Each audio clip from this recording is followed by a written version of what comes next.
¿Qué tal? ¿Cómo están amigos y amigas de esta comunidad? Como siempre, un gusto, como siempre, un placer que nos acompañen, que nos permitan platicar con ustedes del acontecer nacional e internacional. Y hoy para arrancar nuestras participaciones del día, les quiero poner sobre la mesa lo que está pasando en el Tribunal Electoral del Poder Judicial de la Federación. Esta instancia, caray, en lo personal siempre he pensado llena de claroscuros, de negativos más que de positivos, y que ha vivido bajo esta narrativa tramposa de la institucionalidad, cuando en realidad sus aportes a la democracia de este país han sido muy, pero muy contados y siempre descontados, digámoslo así, cuando se interponen o se anteponen los intereses de una élite gobernante, de una élite económica, de una élite partidista, a la que, como sucede con el resto de las magistraturas de este país, muchas veces se les debe en definitiva, ¿no? El estar presentes en este tipo de instancias. Pero ¿les parece bien que vayamos precisamente con la información y posteriormente con lo que tiene que ver, con lo que tiene que ver con eh, el análisis y la opinión? A ver, Reyes Rodríguez aceptó presentar su renuncia a la presidencia del Tribunal Electoral tras una semana de exigencia y presión por parte de tres magistrados. En una carta afirmó que su último día en el cargo será el 31 de diciembre y reconoció que ya no le es posible construir los acuerdos que se requieren dentro de la institución.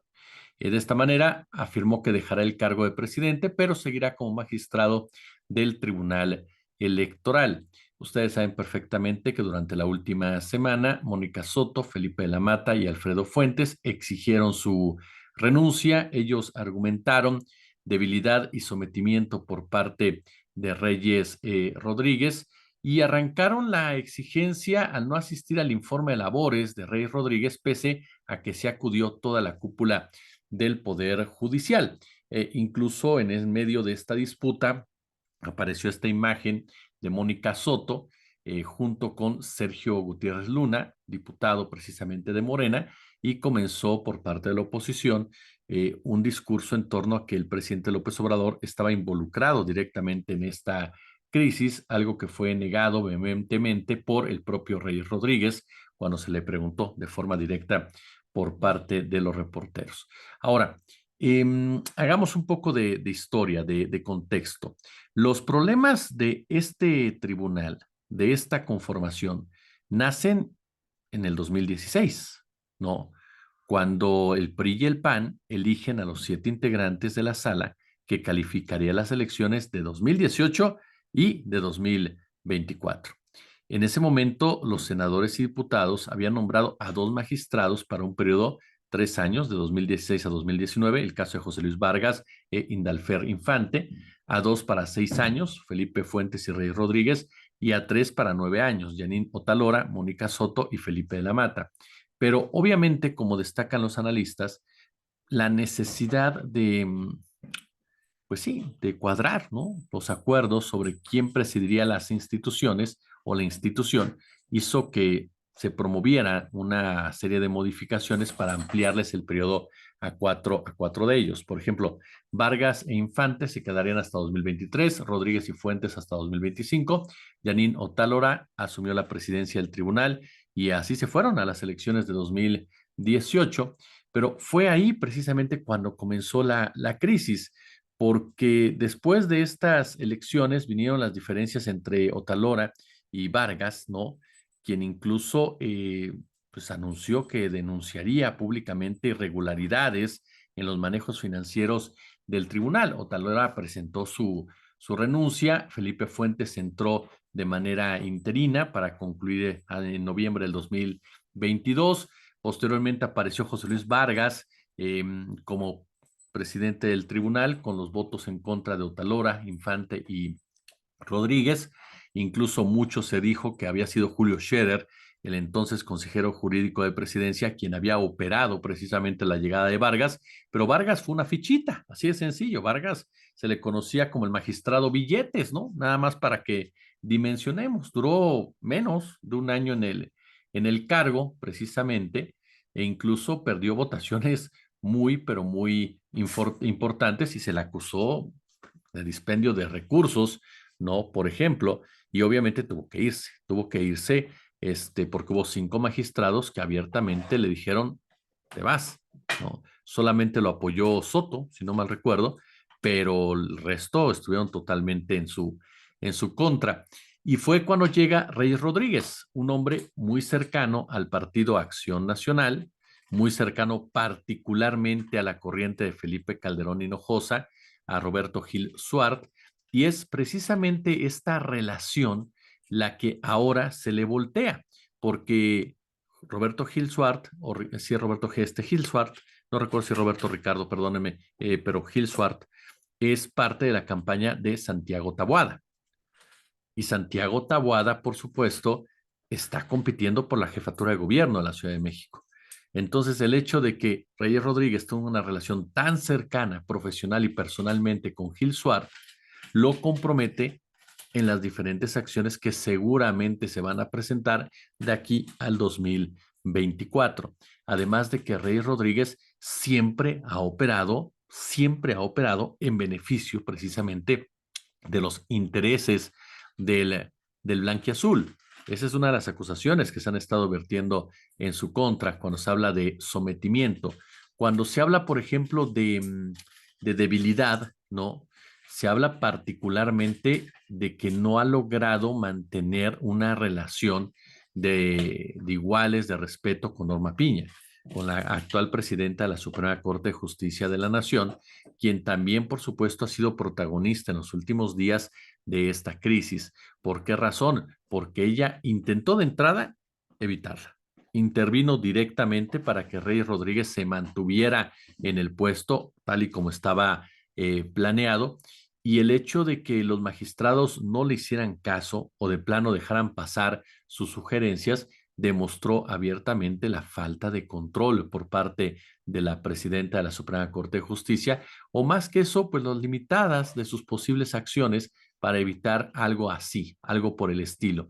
Es cierto, hay autonomía por parte del Tribunal Electoral del Poder Judicial de la Federación sobre la Suprema Corte de Justicia, pero queda claro que Norma Piña no tiene ni autoridad moral para tratar de mediar en un conflicto de esta naturaleza, y que vaya que le preocupa a Norma Piña porque puede sentar un precedente en donde en algún momento sus compañeros y compañeras de la Suprema Corte pues decidan voltearse, ¿no? Si ven que Norma Piña pues está igual que Reyes Rodríguez, respondiendo a otro tipo de intereses que no sean precisamente para los que está la Suprema Corte de Justicia de la Nación, lo cual Norma Piña ha hecho ya pues prácticamente desde su llegada, pero ha contado con el respaldo de otros integrantes de la Suprema Corte, como pues son Luis María Aguilar o el propio Lainez. Ahora, está también la acusación de desvío de recursos. Otra vez, ¿eh? Se habla de desvío de recursos en el tribunal, ahora en favor de proyectos incluso fuera de nuestro país. Y qué triste, de verdad se lo digo, que se hable de anomalías en el ejercicio de estos recursos que son cuantiosos, que se hable de extorsiones, que se hable de denuncias por parte de empleados, que se hable de desvíos en las contrataciones en despachos particulares, por ejemplo, que se hable de una múltiple cantidad de asesores, en fin, ¿no? Que se hable, claro, de presiones también de las fuerzas políticas, como dicen los analistas, pero, pero es la realidad de este tribunal. Aquí el punto no es que una, o que nos espantemos de que haya anomalías o que haya disputas, más bien dicho, no anomalías, sino que haya disputas en el interior de un órgano jurisdiccional como el Tribunal Electoral del Poder Judicial de la Federación. Eh, Podría entenderse como algo propio de un cuerpo colegiado, ¿no? Que cuenta con atribuciones muy amplias para intervenir en las disputas que suscitan los procesos de acceso al poder y la dinámica partidista. Lo singular es, en todo caso, la intensidad de estas disputas, la frecuencia de las mismas, cómo se ventilan públicamente, involucrando cada vez más a actores externos y afectando muy negativamente la operación y legitimidad de un órgano cuya función más básica pues es dirimir controversias y no ser parte de ellas. Entre 1986 y 1996 se construyó gradualmente una jurisdicción especializada mediante la creación del Tribunal de lo Contencioso Electoral, su transformación en el Tribunal Federal Electoral y luego en el Tribunal Electoral del Poder Judicial de la Federación, con una vasta literatura, pues ha documentado esta jurisdicción que fue determinante o se buscaba que fuera determinante para encauzar institucionalmente conflictos que durante el régimen de partido hegemónico se procesaron en instancias netamente políticas, algo que tristemente se siguió replicando, es decir, era el maquillaje del neoliberalismo. Se crea la instancia, se dice se va a judicializar, van a ser netamente intereses jurídicos los que van a determinar las decisiones, pero en el fondo eran intereses netamente políticos. Incluso con el tiempo, esta sofisticación de las estrategias de los actores políticos y el éxito de las primeras reformas electorales estimularon un proceso de expansión de la regulación electoral que en el ámbito jurisdiccional cristalizó en un crecimiento de la estructura de atribuciones del tribunal, así como obviamente un incremento importante en cuestión de recursos, ¿no? A final de cuentas, mire, la posibilidad de encabezar una institución que en la década más reciente ha dispuesto anualmente de al menos 2.500 millones de pesos, pues hizo que la presidencia se convirtiera en una posición aún más atractiva. Presidir un órgano que se ubica en la cúspide de la jurisdicción a la que pertenece, pues obviamente supone prestigio, supone influencia, supone acceso a recursos, aun cuando se reconocieron irregularidades en otras épocas. Ahora, hay dos elecciones que para mí marcan definitivamente el derrotero del tribunal y que para mí lo hicieron perder total credibilidad y evidenciaron lo que les compartí hace un momento, cómo los intereses políticos y empresariales, así como económicos, siguieron estando por encima de los jurídicos. En 2006, la elección de 2006, reconocieron las irregularidades, las reconocieron que Vicente Fox se metió hasta la cocina y sin embargo dijeron, no pasa nada. No es posible que tú minimices las irregularidades en una elección tan cerrada que se ganó con una pírrica diferencia, bueno, que presuntamente se ganó con una pírrica diferencia, porque el cúmulo de esas irregularidades que tú estás minimizando te puede dar esa diferencia. Y es muy fácil lavarse las manos y decir, pues es que no tenía los argumentos, pero entonces dilo, no tengo los dientes para castigar, no tengo los argumentos jurídicos, ¿por qué? Porque la ley no me lo permite. Evidencia el problema, pero no trates de minimizar la intromisión de un presidente tramposo como Vicente Fox Quesada, ni la forma en cómo se organizó esa campaña y esa elección en contra del candidato opositor, que en ese momento era Andrés Manuel López Obrador.